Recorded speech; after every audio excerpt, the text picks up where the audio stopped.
The Interceptors, Essex Police's most sophisticated weapon in the war against crime. A team with the manpower and the horsepower to drive criminals off the roads. Using Subaru Imprezas, Mitsubishi Evos and the fast and furious Eurocopter, they're taking crime fighting to another level. On tonight's programme, a stolen car races into Essex. Vehicles now work on past the A176 junction, speed approximately 110 miles per hour. A car thief gets knee-deep in trouble. Don't move. Take your hand where I can see it. Oh, it stinks of cannabis. And there's a funny smell in the air. Oh my God, I'm going to be high as a kite. I've got the munchies.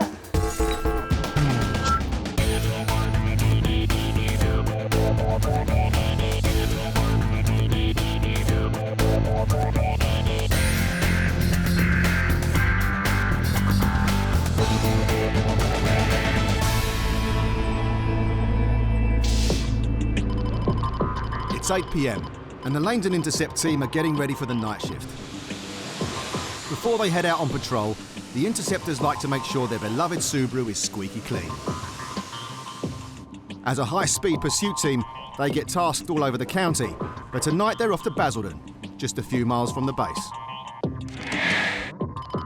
Behind the wheel of the 155-mile-per-hour Subaru is Steve, whilst Russ is manning the radio and giving the directions. What vehicle was it? Shut that for Only an hour into the shift, and a call comes in about a vehicle failing to stop. What is it and where's it going? Right, let's rock and roll 128. Time to hit the blues and twos. There's a Met unit following a vehicle that's failing to stop. It's coming A13 from London. It's just come over the M25, so it's on our ground now. It's got one of our traffic units behind it as well. So we're going to make ground and obviously see if we can go and help. We're taking a 128, but we're going to cut right across, see if we can get on. As the pursuit moves into Essex, there's little information from the Metropolitan Police about why this driver's failing to stop. But what Steve and Russ do know is that they're in the perfect car to play catch-up.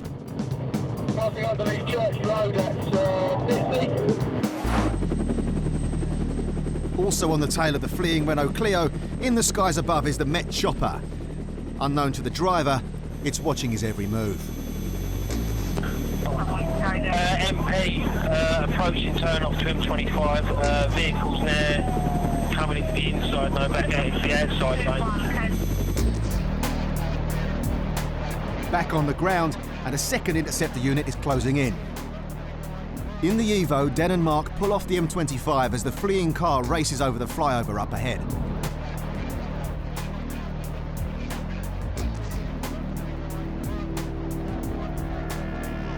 With the Subaru, the Chopper, and now the high-performance Mitsubishi Evo on the job, the odds are stacked against this bandit driver. We're approaching the Thurrock Lakeside junction. The runaway Clio has 6 Met units in pursuit. But now deep into Essex territory, the Interceptors must take over as soon as possible. Back in the Subaru, and Steve and Russ are making ground towards the pursuit, but they're still a long way off. We've got Mark and Dennis are behind it. It's past our junction now, so it's ahead of us and going to our near side. So we're playing catch up. Mark radios an update. Now approaching the rear of the convoy. Mark has donated our towards the A128. We ain't gonna make it. Back with Den and Mark, and they're weaving their way through the Met traffic units, doing in excess of 120 miles per hour as they play catch-up.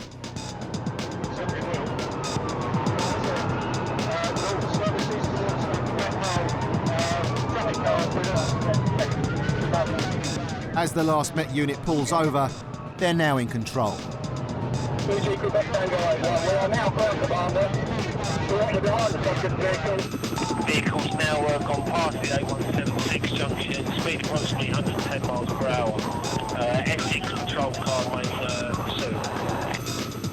Back up in the air, the Met Chopper is still tailing the Clio. This pursuit has gone on for over 30 miles, and the driver's showing no signs of stopping. So further up the dual carriageway, a Langdon traffic unit has a crafty plan up its sleeve. Quebec Tango 81, we're with the subject vehicle now on the A13 towards Basildon, passing underneath One Tree Hill. Any units ahead? Despite the Clio travelling at speeds of up to 110 miles per hour, it's still no match for Dennis in the Evo. Approaching the bar sails now, 500 yards, stand by. A mile up ahead, and the two cars approach a busy roundabout. Stand by, stand by. We're approaching traffic at And as the Clio makes its way through, the Langdon traffic unit are ready to strike.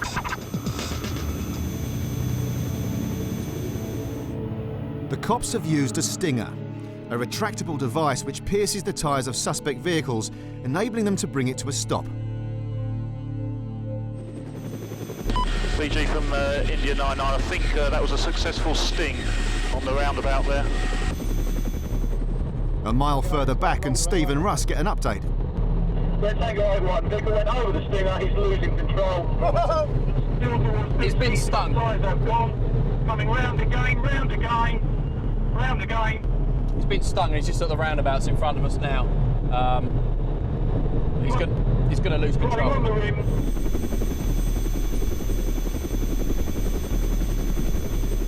Stand by for losing control. The driver's now riding on the rims, but he's still not giving up. Losing control, the driver heads the wrong way round the roundabout. Dennis senses his moment to pounce and cuts the Clio off. BG India 99, come off the roundabout, got vehicles all around him. Stop, stop, stop. Blocked in and going nowhere, Dennis and Mark rush out to arrest the driver.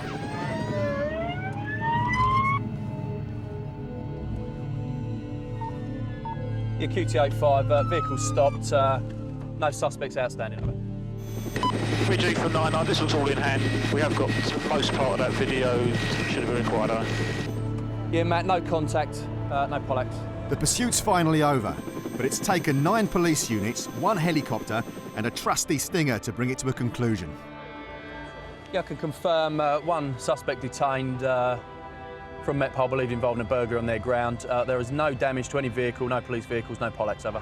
Basically, the guy's been involved in some sort of incident in the Met. They've pursued him 30 miles down the road here to where we've actually caught up behind him. As you can see from the video footage, he wasn't stopping. They've actually, the traffic sergeant from the ARVs has managed to get out and sting the vehicle, and that's taken his front tyres out. And we followed him round and roundabout here a couple of times, and then we put him up against the crash barrier where he stopped and been arrested. What's baffling the coppers is why this guy failed to stop in the first place. It turns out this fella stole the car from a family member earlier in the day and was spotted driving erratically by a Met traffic unit, resulting in a 30-mile pursuit across Essex. Sadly for him, though, he's got to go all the way back again to spend the night in the cells, courtesy of the Met. He was arrested for failing to stop for police, taking a vehicle without consent, dangerous driving, criminal damage and driving with no licence. That's one hell of a rap sheet.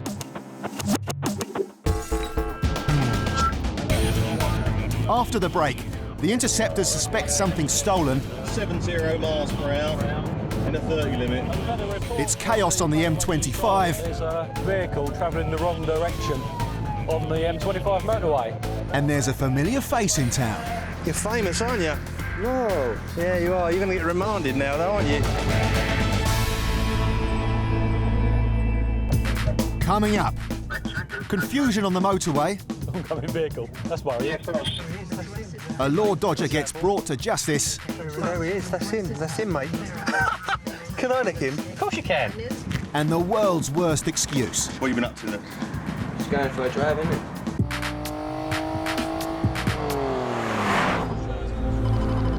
It's just after midnight in South Essex, and the Chigwell team are deployed on the A13. Out with them tonight is the AMPR van, one of the most effective tools in the fight against crime. The specialised onboard cameras scan the number plates of passing cars, and if there's anything dodgy, it alerts the officers. A blue Ford Fiesta has just flagged up as being nicked, and moments later it passes the pursuit car. In the driver's seat tonight is veteran Interceptor Russ. And alongside him is new kid on the block, Sam, who's keeping an eye on the car up ahead. It's 8-8, we're coming up behind it as well, hopefully. The Interceptors decide to tail the car at distance until other units are in place.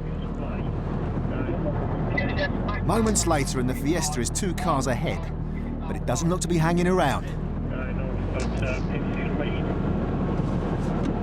Maybe this driver's been spooked.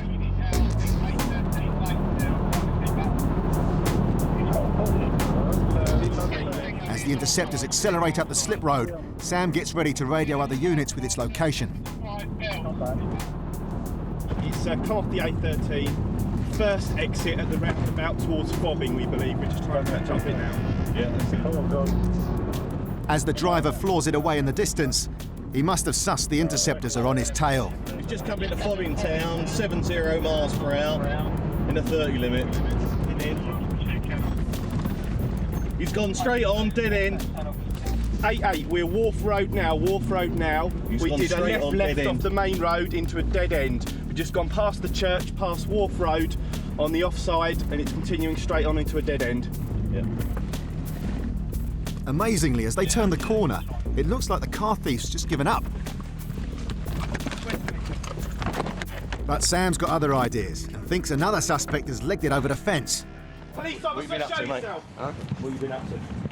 As Sam goes to search the garden, Russ calls for backup. What have you been up to then? Just going for a drive, innit? Well, what'd you come down here then for? We got lost. We're from London, innit? We got lost? Yeah. All right. Out for a drive in a boiler suit and a hoodie? Not very likely. In the back there, mate. Cheers. Straight over the... As other Interceptors arrive, they waste no time and join in the search.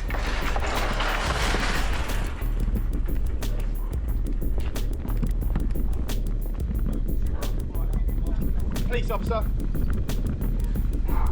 Leaving no stone unturned, they comb every inch of the garden. And as they head further down, Mark sees what looks like fresh footprints.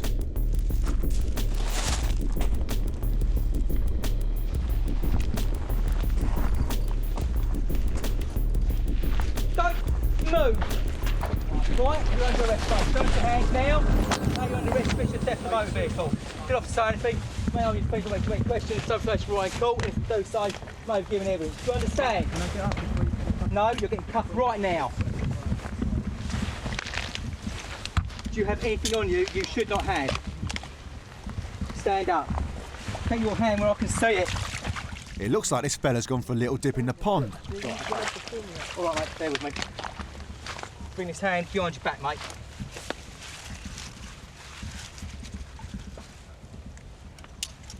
That's not too tight, is it? Yeah? You happy with that? Running from the law has landed this bloke knee-high in pond water. But that's the least of his worries, because now he's going to be nicked for theft of a motor vehicle.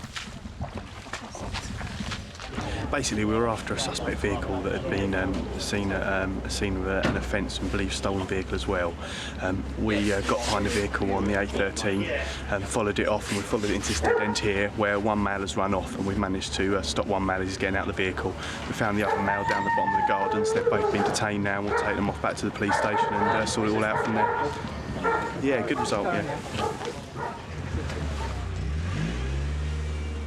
With the situation under control and 2 prisoners in custody, it's back to Basildon Nick. We're back at custody at the moment. What myself and Russ are going to do in a minute is do some swabs. DNA samples are taken from their mouths. Standard procedure for anyone that's arrested and taken to a police station.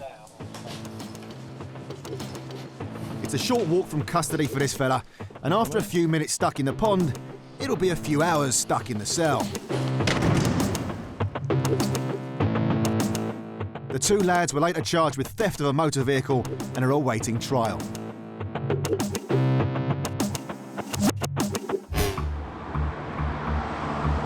It's 8 AM on Saturday, and after a busy week for the London Interceptors, Sergeant Danny Barnes is treating the lads to a slap-up breakfast at one of their favourite cafes in Tilbury. Can I have 2 poached egg on toast, please? It's not just the Evos and Scoobies that need a bit of TLC to keep them performing at their best. So a breakfast, a brew, and some light-hearted banter should do the trick for these officers. It's got plenty of fruit and vegetables in it. Yeah. That's got to account for at least 1, 2, 3 of your 5 a day. Actually 9 a day, that's protein. And with the size of these portions, that ought to keep them fueled up for the rest of their shift. Yeah. With the last bit of bacon and beans mopped up, there's no time to hang around as a job is coming in over the radio. So it's in the cars and on the road. That'll be nice. Quebec Tango 85, we've been contacted by a guy in a vehicle travelling the wrong way on the M25. Is there any update on that? In charge of the controls of the Subaru this morning is Roger. And alongside him is Mark, who's feeling the pinch of his seatbelt after that breakfast. Yeah, all units regarding this vehicle on the M25 is now passing junction 28, south 28. We've had a report from the motorway control that there's a foreign registered vehicle travelling the wrong direction on the M25 motorway. It's 9 o'clock on a Saturday morning, so obviously, well, at any time that's going to be a significant danger.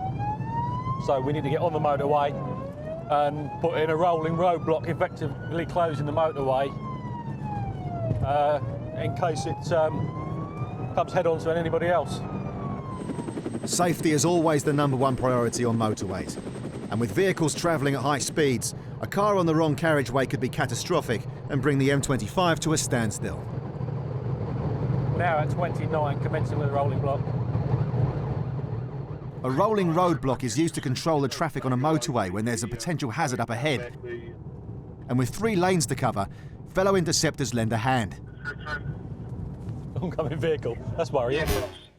Now that's a sign you never want to see on a motorway. Latest update, apparently half a mile, 27th side of 28. So they're going to hold the rolling block. We've got other information now. The vehicle is just the other side of this motorway junction. But there's still no sign of the foreign car.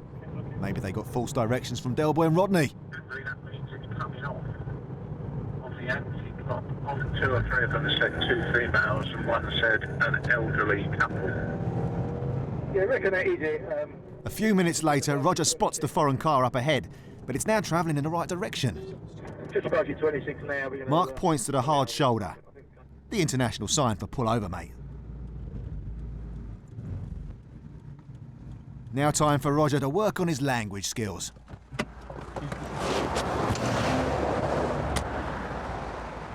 Hello. Have you been lost? Yeah. Have you been going the wrong way? Yeah. Good. We found you. So you have been on the A12? Yeah. A12? Yeah. Yeah. To the M25. And then got to here? Yeah. And then lost your bearings? Okay. Have you got your passport with you? Or ID card? Yeah. Dankeschön. They may be foreign, but that's no excuse for driving on the wrong side of the road. And after their roadside confession, they're going in the book. Recent statistics show that driver errors are the cause of 90% of accidents on motorways. And for these 2 ladies, they're lucky their mistake today didn't end in disaster. What happens is that you may get a letter in Germany regarding what you've done today. Comes to Germany, this? Yes. Yeah. Anyway, you now know where you're going. You're going to Watford, yeah, which is that way. You're on the right road. Yeah. When you leave here on the hard shoulder, accelerate to 50, 60 and then kilometres. Indicate, flash, flash, flash, pull over. Carry on your journey. Yes, okay? Right. The right way. Yeah. Thank you very much. On the left. On the left. Yeah, yes. On the left. Yeah. In Germany, on the right. Yeah. Yeah. Okay. Auf Wiedersehen. Most people send home a postcard when they go abroad, but this driver may just have sent herself a fine. Hopefully this incident didn't put too much of a dampener on their holiday in Watford.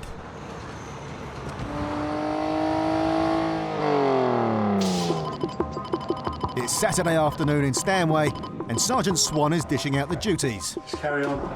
You two go. You go with Sean. Yeah. Playing car. Today the team has been tasked with an extra special job, to track down a guy who's had a recent run-in with the Interceptors. In the driver's seat of the covert car today is Dave Willie Williams. And alongside him is Sean, who's got a photo of a wanted fella who previously appeared on police interceptors. It's our intention to go and visit this chappie, which you may well have seen on the TV recently. He's failed to attend court. He blew 135 on the breath test, which is 4 times over the drink drive limit. You failed. You're under arrest for drink driving. We've got information that he may well be a supervisor of some sort at a car wash, so hopefully we'll see him and try and make an arrest for the warrant that's out for him now. Armed with the paper printout, the pair head down to Clacton. We don't like people getting away from us. And as they arrive at the car wash, they're not disappointed. Oh, there he is. That's him. That's him, mate. That's him. boy. Okay. Go round. She's standing there in the mirror. Can I nick him? Of course you can. You'll nick him, mate. I'll go that side in case he bolts for it. As Willie covers the back, Sean goes to confront the wanted man. Hiya.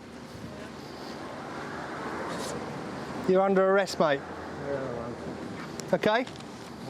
Come here. Just over the side here. Have you got anything on you? You're famous, aren't you? No. Yeah, you are. You're going to get remanded now, though, aren't you? You'll end up staying in prison. This one, no money, man. This one for... Leave it there. We'll sort that in a minute. Hold that. Okay, you do not have to say anything that may harm your defence if you do not mention when questioned something which will later align in court. Anything you do say may be given evidence. You know why you're under arrest. You didn't return your bail to go to court for drink driving. Amazingly, just 16 hours after his TV debut, this law dodger is back in cuffs. And that young lady was with you, wasn't she? Last year alone, 20,000 people released on bail failed to appear in court. But thanks to the Interceptors, there's now one less offender to track down. Well, basically, the Interceptor show was on telly last night.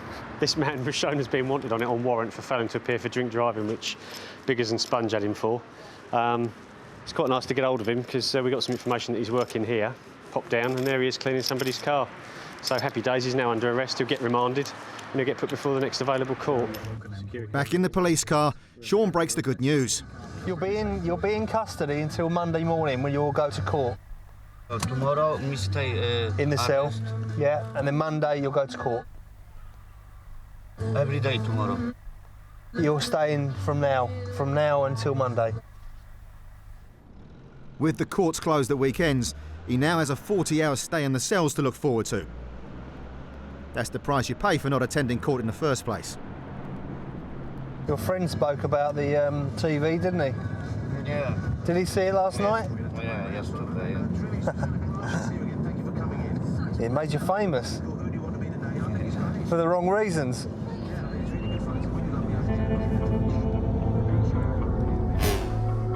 Down at the station, it's a room for one for the court dodger. And Sean even helps him move in. Right, I'll get you another one. Get your blanket. I'll get your blanket. Thanks to an eagle-eyed viewer, this fella's finally going to be brought to justice. But only after a long weekend at Her Majesty's pleasure.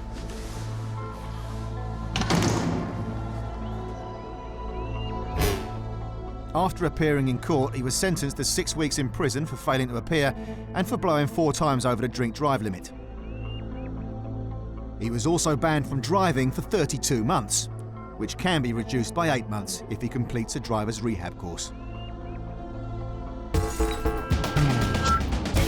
Still to come on Interceptors. Testing times for the team. There's a huge deterrent factor with this type of vehicle. A smash-up throws something loose. The engine's probably, I don't know, 100 metres into the field. And 3's a crowd. Get some lights, ready?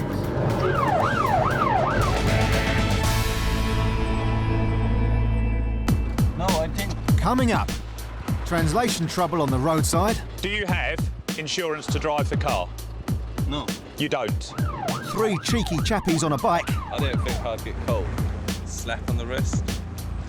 And carnage on the carriageway. The car is basically holding him in the vehicle.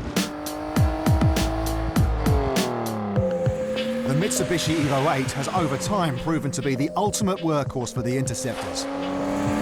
But to keep one step ahead of the criminals, now Essex police are looking to up the ante. Enter the new Evo 10.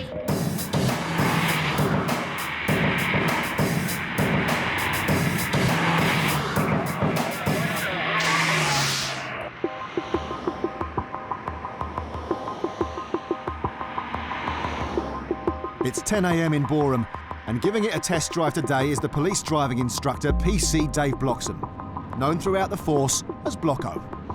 We're going to take it down a variety of roads and drive it under different various conditions and just see the performance characteristics of it, the handling. He may be no Jeremy Clarkson, but Blocko's certainly enjoying the car.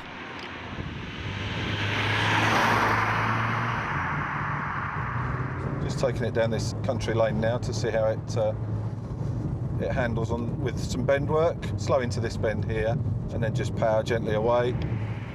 I particularly like the gearbox already, and steering wheel is very responsive. Out on the dual carriageway, Blocko explains why the force favours Evos.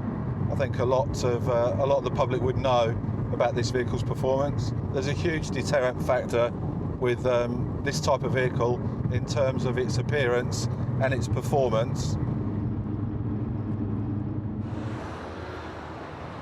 After a thorough assessment out on the roads, it's back to the garage for a closer inspection.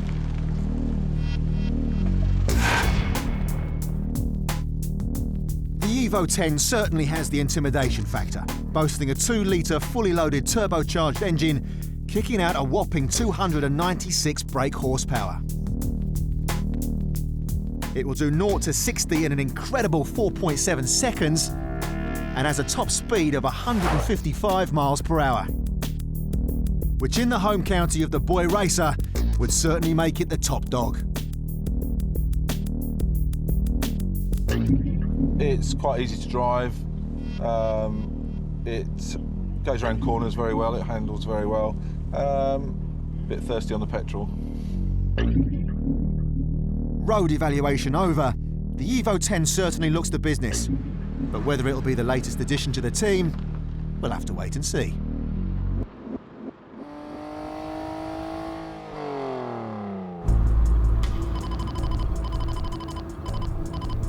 It's 10 p.m. and the Chigwell team are out and about near Harlow. Tonight, Mark Turner is behind the wheel of the Subaru, and next to him is Tizzy, who's just received information about an urgent job. We're just coming across to help some of our traffic colleagues. It would appear that one of them's been involved in a road accident. It appears quite serious at the moment. The police officers are uninjured, but obviously there's a number of vehicles involved. So what we're going to do is go down to the scene and see how we can assist them. Quebec Tango 84 going TA. The Interceptors are primarily a high-speed pursuit team, but often in situations like this, they'll get called in to assist other units. That's a mess. Flip the boat. Over there, Tizzy. How you doing? All right. With debris spread over the road, this looks serious. So Tizzy and Mark go to see how they can help. If I go to the hospital, do you know are we happy who we got in there, or all of that needs doing? What we know at the moment is it's been a road accident where there's 4 cars involved. One of those has been a police vehicle purely because of its presence. I'm unsure whether it's actually been hit at the moment, but purely because of its presence, it's been classed as a police accident. The worst car involved is the one that's behind us, where we've still got somebody trapped inside at the moment, which the fire crews and ambulance are working hard to release him. We've got a number of fire appliances on scene. They're using specialist hydraulic cutting equipment to dismantle the car at the moment. The car is basically holding him in the vehicle. It's pinning him in. The engine, there's a great big hole in the car there, the front, because the engine's been thrown out, so it kind of gives us an indication to how hard the impact is. The engine's probably ended up about 100 metres into the field behind us, so it has been a very significant impact. All of that has now been pushed onto the car, and obviously they need to remove certain pieces of the car to get him out. It appears the accident occurred when this driver tried to overtake a static police car, which was busy dealing with another traffic offence. Losing control of the car, the driver swerved into the path of an oncoming lorry. The bonnet's behind him, the engine is in the field behind that. The engine's probably, 100 metres into the field. As the fire crew finally lift the roof off, remarkably the driver's still conscious, but he needs urgent medical attention. what we're going to do is we'll be going to the hospital with him to get all his details and obviously make sure procedurally things are done correct there. There's then going to be an investigation actually at the roadside with our traffic investigation unit to piece together exactly how this incident occurred. So obviously everything's still going on at the moment, as you can see, and we hope that the fella in the car is okay once they get him out. Cut free from the vehicle, the next priority is to get the injured man to hospital as soon as possible. In 2007 alone, there were over 247,000 casualties on the UK's roads, of which almost 31,000 resulted in death or serious injury. After a thorough investigation, the static police vehicle and the lorry were cleared of any blame in this incident. Remarkably, the driver sustained nothing more than a broken foot, but it turned out he only had a provisional driving licence and had nicked the car from his dad. He was later charged with taking a vehicle without consent and driving with no licence or insurance.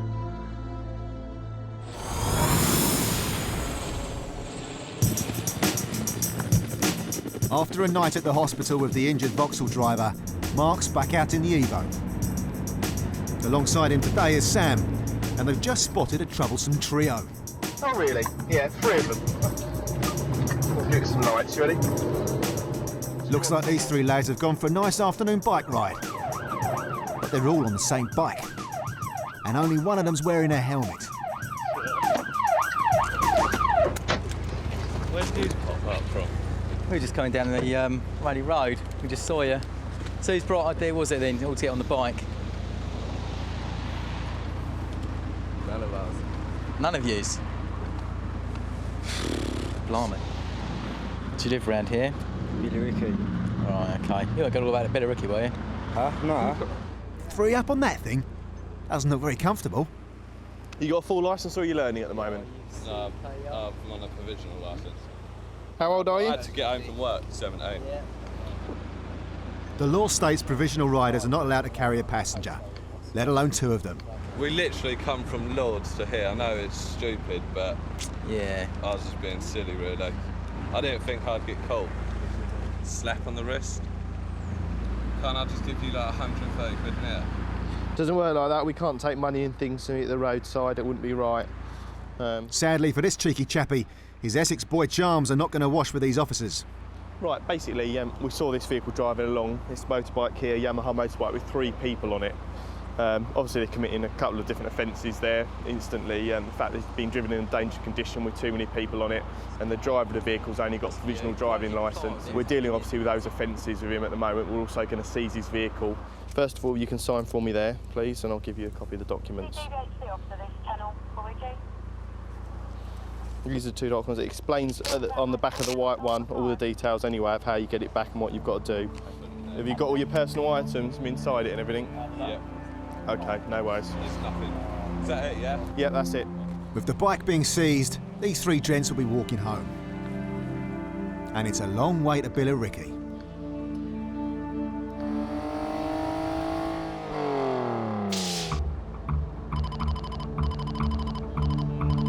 It's early hours, and the Chigwell team are parked up near Grays. Tonight the ANPR van is out again, and it's checking the number plates of passing vehicles for anything suspicious. Driving the Evo tonight is Tizzy, who's heading after the first hit of the night.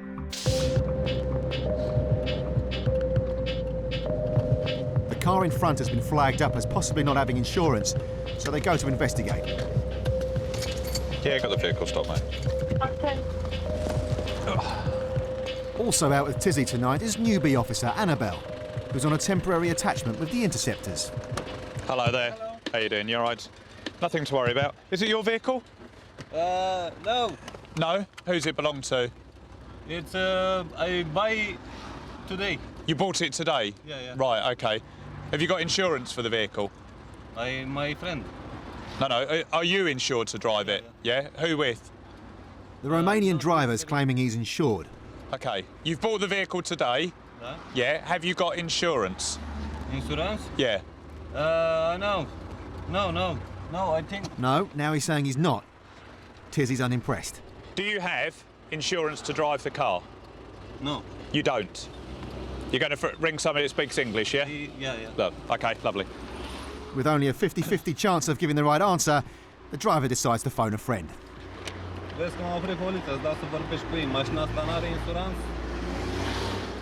Tizzy runs the driver's details through the police database Right, so you got PNC fired up? to check his licences up to scratch. Yeah, June, minute. Can you just give me the keys? Be back with you in a minute. All right, 1 minute. Would appear that they've bought the vehicle today, which isn't a major problem in itself, but basically they haven't got it insured. He said that he's waiting for some paperwork to come through to get it insured. Well, it doesn't tend to work like that. What we're going to be doing is taking the vehicle off the road. He's got a driving licence, a British one, so he'll be receiving a fixed penalty ticket for 6 points and a £200 fine for that fact. So, on your licence, you're receiving 6 points and a £200 fine. Okay. This Romanian driver may not understand what insurance is, but he certainly understands the fine. Okay, what you need to do is take your licence, yeah, that part and the paper part, into Grays Police Station within 7 clear days. So you've got to take that into 7 days into Grays. Do you understand that bit? Hang on, what was that, Tizzy? So you've got to take that into 7 days into Grays. Do you understand that bit? The driver's looking confused, but that would even baffle an Essex boy. Okay. If you're unsure, it all explains it on the bottom and the back of the ticket. But it looks like the language barrier's going to get worse now his phone and friend mates have arrived. I have insurance for Mondeo. I sold this car. Right. Today. Yeah. But you're not insured for this, though? The car can be drive, but him, just but him. No, he's insured to drive it. Yes. Yeah? Yes, okay. He's the proprietary. He's the owner? But the car can drive anybody, no? Who says that? All driver. I don't know. No. All driver. Any driver. No. We don't know this. No, you've got to be insured, haven't you? At the moment, based on what you've told me, you can't prove to me that he's insured, OK? So I'm still going to be seizing the vehicle from you. If it transpires that you're insured, then obviously you can get the car back. As far as I'm concerned, they can't offer any proof that he was insured. My suspicions are that it's not. If at the end of the day he has got insurance, then obviously the ticket will be squashed. But at the moment, I'm happy to seize it based on the information I know. So his mates have come and picked him up and he's on his way home. It turns out Tizzy's intuition was right, as the Romanian driver never produced a valid insurance certificate. He also failed to collect the vehicle, so it's now on a waiting list to be crushed. After the break, a bust goes down in Basildon. I smell a gear in here. Has anyone got any on them? And confessions of a policeman. I was officially the widescreen version in Series 1. Ready? Coming up. Get your 165 sushi pad out for this man. Roger lays down the law. Roger's got his really angry face on here. And how to lose weight Essex police style. Because as you might have noticed throughout the series, I'm not the slimmest on the team.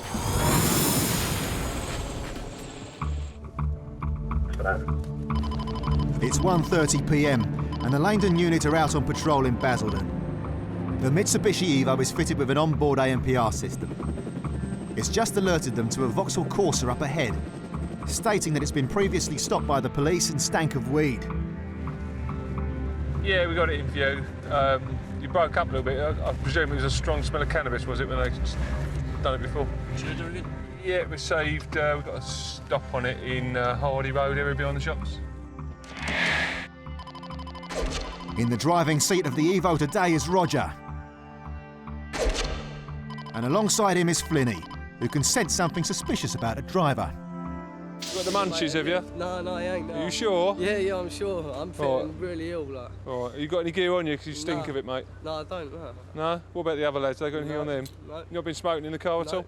I haven't. All right, so there's no gear in the car at all? No. You're quite happy that no one's sneaked a bit in without you looking? No, of course not. All right, OK, I'll just have a quick look in the car. All right, then let's Get details of these other gents. Hello, gents, you all right? Gents in there. Right, there's a smell of gear in here. Has anyone got any on them? It's better to tell me now before I search and find it, because we can sort it out. No. You got nothing on you at all? Nothing. Right. George, just something out, mate. These lads are adamant they've got nothing on them, but Roger's heard it all before. People have been told us not to tell us the truth, believe it or not. What's that? A couple of joints. What did my mate just say? Yeah, I know. Yeah, that could be a street caution, yeah? But we asked a question. Yeah, I do apologise. Yeah. Come seat my car in. Back seat for now. Surprise, surprise, Roger's intuition pays off. He was asked if he's got any cannabis, and he's just got a couple of bits and pieces there, which is more than enough to get himself arrested. Yeah, we could have dealt with a street caution, but we won't bother now. Yeah. And over with Flinney, one of the other passengers has just been rumbled as well. Obviously, you didn't declare that to me. We might have been able to sort it out. Although if you've got a previous conviction for drugs, we're gonna have to deal with it at the station anyway. Exactly. All right. So what we're going to do? Arrest you with suspicion of possession of controlled substance. Come jump in our motor for 2-6. Lying to the cops has landed the two gentlemen with weed an afternoon at the Nick. And Roger has some words of advice for the other two. You just go around with the wrong people. Upstanding citizen, I am. Do you know what I mean? No, it's good. It's good. It's a very small amount. It's what we would be described as a personal amount, but it is still an offence to possess it. People are sometimes confused about the laws on cannabis as they change so often, but it's still an offence to possess cannabis, so we still have to deal with it. I don't think the Colombian drugs barons will be worried by this bust today. Roger and Flinney check all four lads against the National Police database. Yeah, he says not known, so... And it appears the lads in the back are finally telling the truth. However, something isn't ringing true with the driver, so Roger goes to investigate. Well, we found you on our little computer system, but we can't find you on our driving licence system. Oh. We'll try that then. The upstanding citizen is starting to look nervous. So, what type of licence you got? Bear in mind, we don't like people lying to us. Alright then, right. I'll tell you the truth. I've got my test in a week's time. Yeah. Obviously now I'm going to get nicked tonight. Yeah. So he's just got a provisional licence. Yeah. Not such an upstanding citizen after all. Yeah. Flinney!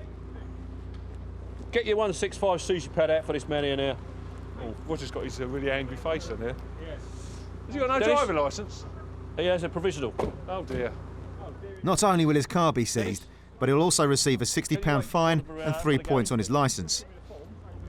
With 3 incidents to deal with, the rest of the team come down to lend a hand. £150 plus £20 a day. All right, so the sooner you get it back, the better. So you need to go to the police station with that. But whilst Flinney explains how he can get his car back, something else catches Roger's eye. Cheers. I'm starving, mate. Thank you very much. Caught red-handed. Pack it in. The two arrested for the weed are cuffed and put in the Scooby, whilst the innocent passenger has one last offering for Roger.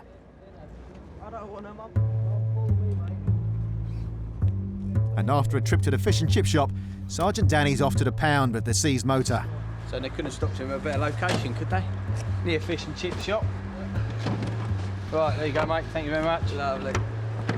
God, it stinks of cannabis in here. That's what I made. Oh my God, I'm going to be high as a kite. I've got the munchies. Lucky for Danny, it's only a short drive, by which time he should have worked up a good appetite for those chips.